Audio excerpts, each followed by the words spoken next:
અંકલેશ્વર તાલુકાના ભણકુત્રા ગામ ખાતે ગાયના વાછરડા પર શ્વાન દ્વારા હુમલો કરાયો હતો.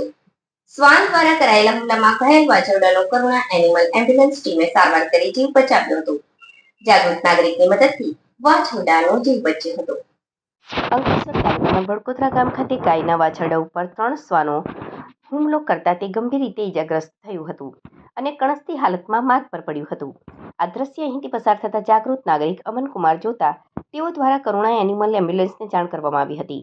જેના પગલે સાર્થક ફાઉન્ડેશનના ઉપદેશ પિત્રોડા અને કરુણા એમ્બ્યુલન્સ ડોક્ટર તોલાકુમાર દ્વારા ઘાયલ વાછરડાને સારવાર આપી તેનો જીવ બચાવવામાં આવ્યો હતો. નમસ્કાર, મારું નામ છે ડૉક્ટર તોલાકુમાર. આજે સવારે 10 વાગે જેવો અમનકુમાર દ્વારા કોલ કરવામાં આવ્યો છે, ઇમરજન્સી કોલ 1962 પર. એક ગાયનું વાછરડું તેને ઘણા બધા કૂતરાઓએ બટકા ભરીને પાછળ પડીને એને તોડી નાખ્યું હતું. એમના કોલ દ્વારા સીધી 1962ની એમ્બ્યુલન્સ અમે અહીંયા સુધી પહોંચાડી છે અને કમ્પ્લીટ અને તુરંત સારવાર માટે તાત્કાલિક દવાઓ ચાલુ થઈ રહી છે. સંયુક્ત અમે અમારા સાર્થક ફાઉન્ડેશનમાંથી